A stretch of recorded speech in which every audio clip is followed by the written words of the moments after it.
la gente piensa que haciéndome yo rico, los demás vivan como quieran y cada quien les vale sorbete, ¿no? Entonces yo le decía al compañero de que se fracturó lo que de antes decían que la condición era para todos los mexicanos y los políticos han aprovechado todo esto, como el caso de nosotros que decía ya que era inalienable, imprescriptible, embargable, ahora ya es de ellos. Entonces ya prácticamente lo que supuestamente era de nosotros ya allá pasa a mano de los ricos.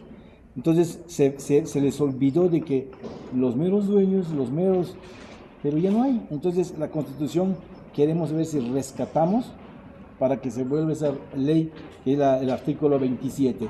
Entonces estamos en esa lucha, estamos en ese margen para ver si logramos recuperarla.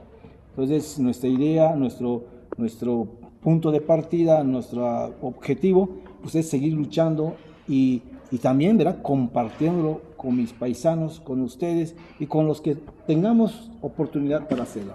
Muchas gracias. ¿Ustedes?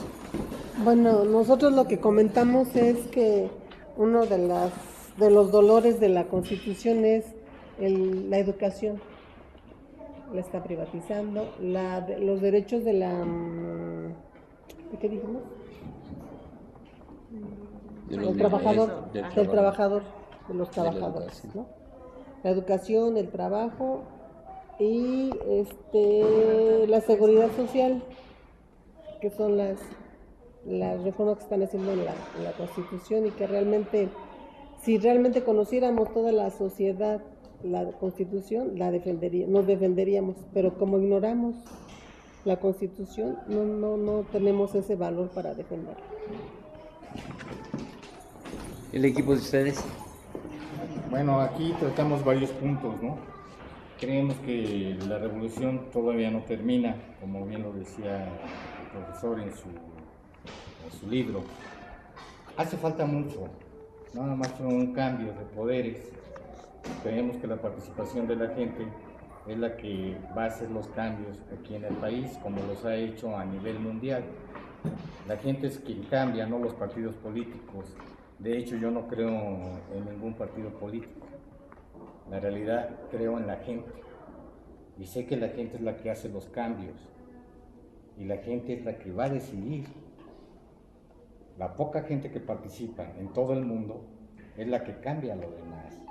Y la que cambia las leyes, porque hoy también tenemos un vacío en eso, en esta nación, que somos los que vamos a cambiar.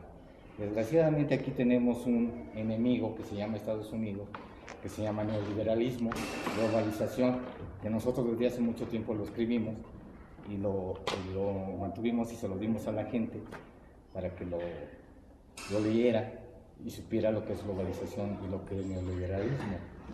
Hoy en día, en toda Latinoamérica, excepto en algunas naciones, que son pocas, que una de ellas es Venezuela, está metida la mano de los imperialistas yanquis. Aquí tenemos la guerra del narcotráfico. Está pasando lo mismo que en Colombia. Pero ¿quiénes están haciendo esa guerra? Son ellos. Porque en Michoacán y Guerrero hay minas y se las están dando a quienes, a las firmas extranjeras, principalmente a canadienses y norteamericanos. Sabemos que las mafias son ellos, principalmente el PRI, y no digamos el PAN. Y todos los partidos están incluidos ahí, hasta el PRD, ¿sí? Ahí en Michoacán. Hoy que quienes vamos a hacer el cambio somos todos nosotros, todos los actores políticos, todas las organizaciones, que si nos conjuntamos vamos a tener ese gran poderío de poder cambiar las cosas en nuestras colonias, en nuestras delegaciones y posteriormente en nuestros estados y en la nación mexicana. Bueno, con perdón del compañero, pero él dijo lo que me platicó a mí, no conjuntó lo que hablamos. Perfecto. Yo considero que lo peor que se le hace a este país es que no se cumple la ley, no se cumplen las constituciones, que las leyes están hechas para defender a una oligarquía y que si nosotros enfocamos el esfuerzo solamente en lo formal, en cambiar la constitución, nos va a pasar lo mismo. Por muy bonita que tengamos nuestra constitución, si no construimos el proyecto desde abajo, con una dirección. Sí, está bien, estamos en un momento de cambio, pero ese cambio no implica que vaya a favorecer a las mayorías. Porque en este país se ha demostrado que muchas veces se votan por los verdugos. Entonces, en el año 2000, eso pasó. Si esos cambios así en ambiguo lo dejamos así, es muy peligroso. Los cambios deben de tener dirección, deben de tener un programa de lucha claro, hacia dónde vamos. Mientras esa dirección no quede clara y que la sociedad haga suya esa dirección, va a ser muy difícil que se cumplan las leyes en este país. ¿Ustedes, Manolito? No, usted, por favor. Es perfecto. Dijo la compañera que justamente todas las privatizaciones son el principal dolor de la Constitución. Y yo le dije que el principal dolor era que la Constitución estaba escrita pero que nunca ha sido aplicada, solamente ha sido usada para mantener dos grandes malestares del país, que es la ignorancia y la pobreza, y que un grupo de 30 agentes domine el 80% de la economía en sus manos, y que un grupo de 200 firmas manipule la economía mundial con el 80% del Producto Interno Bruto que existe en el mundo, o multiplique en la especulación bancaria y letras y pagarés que no tienen fondos hasta 5 o 6 veces ese Producto Interno Bruto. Entonces, que de nada sirve que hagamos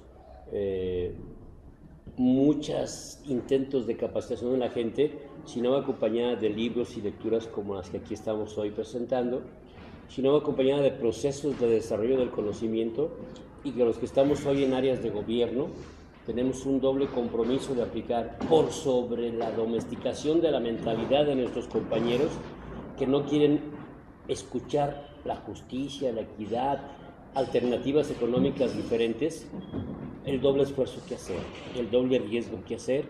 De otra manera se queda como sin atracción el trabajo administrativo en el que estamos, si no hacemos por meternos hasta allá. ¿Y cómo te sientes? ¿Yo cómo me siento? Con eso que dices. ¿Otra vez, perdón? ¿Cómo te sientes con esto que dices? Me siento que como que está empezando a oírse algunas palabras, por ejemplo, de economía solidaria, de las lecturas que algunas expresan Puche o del coescucha, pero que la estructura o no quiere o no la comprende o está en la cotidianidad del servicio. Entonces sientes que hay que hacer el esfuerzo que hicimos estos 15 días en la capacitación, en el servicio del trabajo cotidiano, en ir a promover la colonia y las colonias para que pueda haber un cierto rango de participación, en seguir estudiando y capacitando de un gran esfuerzo. Pero si no lo hacemos de manera equilibrada, con la dirección de la administración pública, más los que pensamos así de una manera más férrea y más como corriente, como tendencia, va a ser un pequeño esfuerzo con mucho sacrificio, pero con pocos resultados.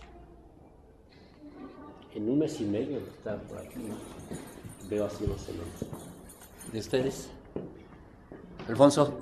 Bueno, el compañero dice que le duele a la Constitución los altos niveles de corrupción, el maltrato a las mujeres, el hambre, la falta de acceso a la salud, que le duele a la Constitución que el gobierno esté concentrado en un puñado y que sirva solo a sus intereses. Le duele que se estén entregando nuestros recursos al extranjero. Entonces son de entre otros dolores que me acuerdo que me comentó el compañero que tiene la Constitución. Sí, así es, eso es mismo.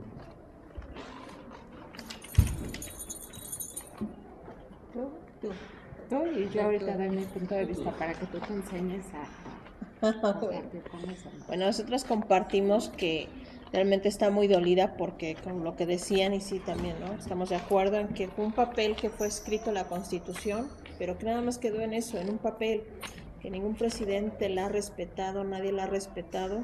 Yo le decía a ella que más bien pues no es que le duela, ya está muerta, porque realmente es muy doloroso ver que, como dicen, se ha privatizado. El próximo año se viene la privatización de de muchas cosas, ya estamos con la energía, con el petróleo, todo lo que está pasando tanto en el país como en otros países, y sí nos afecta, pero ni siquiera somos capaces de resolver lo que tenemos en nuestra comunidad. No tratamos de apoyar, de salir adelante, no hacemos realmente nada, ¿no? Hay gente que como Morena o como gentes como ustedes que sí apoyan, que realmente están conscientes de lo que está pasando en este país, y pues para hacer un cambio se necesita, yo que estoy en comunidad, pues desde abajo, ¿no? Empezar a cambiar nosotros mismos. Muchas gracias, Lupita, de las lideresas de Santo Domingo. Buenas tardes a todos. Enfocándonos, viendo la Constitución, de acuerdo a la literalidad de qué era lo que le dolía. Si nosotros enfocáramos científicamente a la Constitución como un ser vivo, pues yo podría decir que le duele la cabeza, le duele el corazón, le duele todo el cuerpo. Es algo muy bonito. ¿Cuál sería la medicación para la Constitución?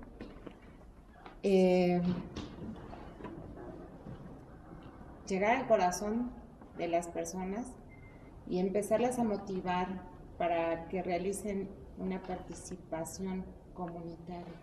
Si nosotros, como en estos nuevos programas que se están implementando, es muy difícil, muy cierto lo que decía Juan Manuel, está siendo muy difícil para nosotros empezar a trabajar aquí. ¿Por qué? Porque nuestra cabeza y nuestro corazón es diferente a los demás.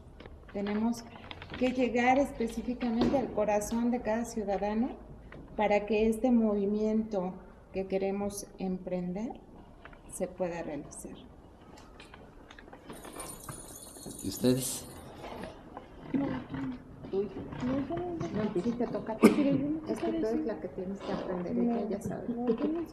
Estamos en una escuelita. No, pero yo no sé qué decir. Es lo que me decías. No, pero... del movimiento del 68, todo esto, lo que a ti. Bueno, estábamos comentando mi hija y yo que nosotros permitimos todo eso. O sea, desafortunadamente como ciudadanos, como mexicanos que somos, fuimos aceptando por décadas, por añísimos, que nuestra Constitución se muriera, como dice la compañera, ¿sí? Que le doliera todo, porque nosotros mismos nos estamos permitiendo eso. Nosotros mismos estamos aceptando esa situación al aceptar que se hayan gastado tantísimo dinero en una estela de luz, que nos hayan distraído con la fuga de un narcotraficante, que nos quieran tapar el sol con un dedo de tanta hambre que padece nuestro país, de la falta, como dicen, de educación. Ya no tenemos educación de calidad, ya no tenemos como dicen también las compañeras,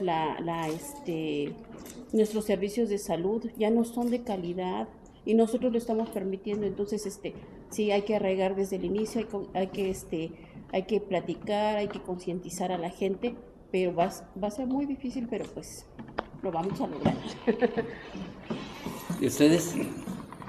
Aquí, mencionaba en la dinámica que a mí lo que me duele es que el Distrito Federal no tenga una constitución, pero principalmente, hablando del otro, desde los tiempos de los hermanos Flores Magón, alguna vez pusieron a la puerta de su periódico la Constitución ha muerto. O sea, en realidad no, el artículo 39 está vigente. ¿Qué tan caro nos saldrá hacerlo valer? Solo Dios. El costo de sangre, de todo, no me parece que debamos asumirlo. En las guerras, en las luchas, los viejos mandan a los jóvenes a morir, y yo no quiero que eso suceda en mi México. Pero sí tenemos obligación de buscar todos los caminos alternativos para hacer valer el 39. ¿Algún agregado? Coincido, le compartía que mis abuelos estuvieron en la Revolución Mexicana y que yo esperaba que para hacer valer nuestra Constitución no tengamos que llegar a una lucha armada. Y por eso creo que la nueva constituyente es una vía para que desde caminos de paz podamos hacer cambios para vivir una vida con justicia, con amor y con dignidad en México. Alpuche.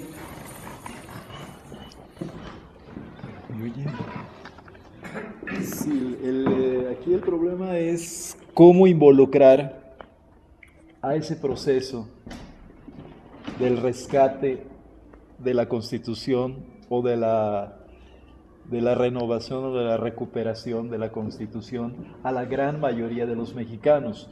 Yo no estoy muy de acuerdo en que la Constitución nació muerta. Fue un pacto social y tuvo sus resultados. Ahí está el Seguro Social, el ISSSTE, las organizaciones sindicales como el SME, como que el que siguen dando su testimonio de lucha. Yo creo que lo que pasó es que la abandonamos. La gran mayoría del pueblo mexicano abandonó, dejó en manos del Estado, de una clase política, dejó en sus manos al constituyente, y entonces lo llevaron a partir de 1992-2015, desde la privatización de la tierra, ahora hasta la privatización de los recursos del petróleo y el agua. Es tremendo. Y no hay la vinculación de la sociedad para defender esto. 500 diputados son los que deciden. Una minoría es de la izquierda y matiza, y por mucho que haga, no puede, porque la gran mayoría aplastante hace y deshace, ha hecho y deshecho con el constituyente. ¿Cómo vincular a la sociedad? ¿Cómo exponer si los medios de comunicación, si el impacto de la información está todo en contra? Entonces, pues yo recorría desde los años 80 también en Yucatán se empieza a recuperar. Cuando nace el EZLN en el 92, 94, nace el rescate de un nuevo mito que yo ya le envié a algunos de ustedes, todo lo que nosotros recuperamos del 96 al 2000 entre las comunidades indígenas. Este mito habla de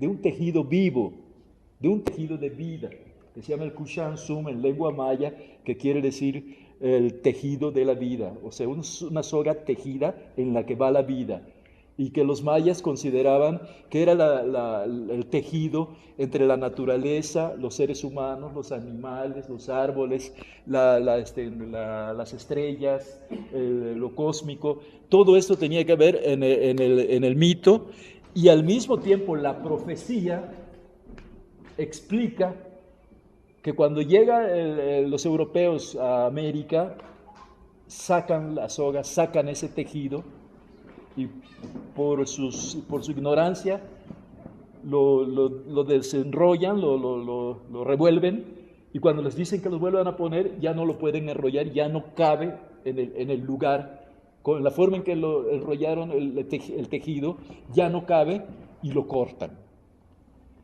Esto nos habla de que hay una ruptura, de que la misma cultura, el choque cultural que hubo, creó una ruptura entre la conciencia que había de los pueblos mesoamericanos, como los mayas, los aztecas y todas las grandes culturas que había en Mesoamérica y en América, habían pues se dieron cuenta del impacto con que venía la nueva cultura.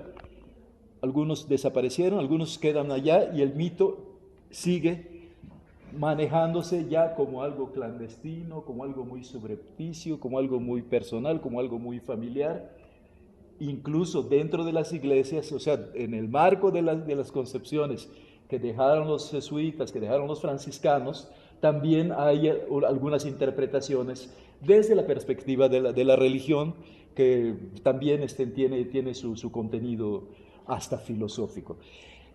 Dice la profecía que competirán dos proyectos 2 reinos, dice la profecía. El reino indígena, esto cuando Marcos estaba en la sierra, impactó bastante.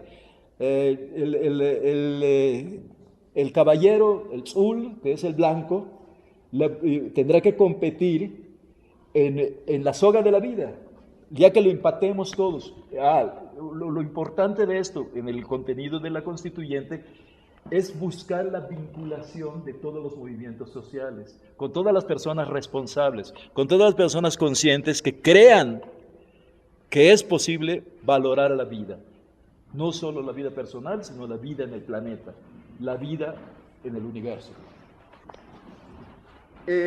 Todas estas personas tendrían que ponerse a trabajar y a mover la conciencia, la nueva conciencia, que sería el del tejido del rescate, de la recuperación de la vida.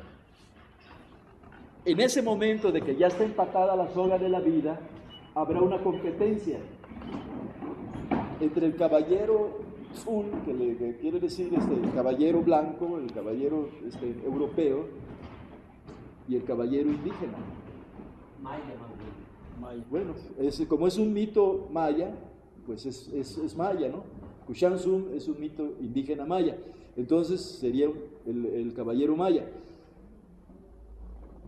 Muy ventajoso, los blancos son muy ventajosos, los europeos tienen una mentalidad muy ventajosa, agarrar a un caballo. El indígena agarrará una ardilla. Y lógicamente el caballo no sabe caminar. Y no es el caballo el que no sabe caminar sobre el tejido de la vida, sino que es el hombre blanco, el europeo, el occidental, el que no puede ni sabe caminar sobre el tejido de la vida. El indígena con su ardilla puede ir dando vueltas, puede ir caminando, puede ir hasta volando. Y unos dicen que la soga tejida de la vida será de la Catedral de Mérida a la Catedral de Saquí, que es Valladolid, en Yucatán, ¿no?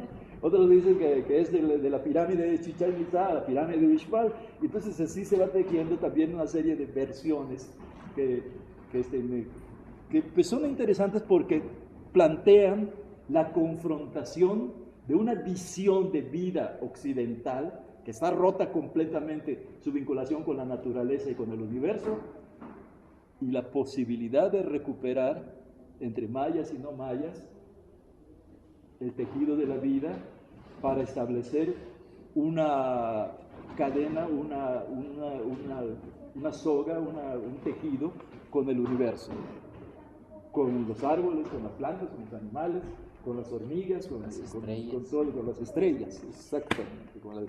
Y esta es la faena que tendríamos que aventarnos si consideramos que somos parte, posibilidad de ese mito, ¿no? De moverlo entre la gente indiferente, entre la gente apática, que es lo que ha producido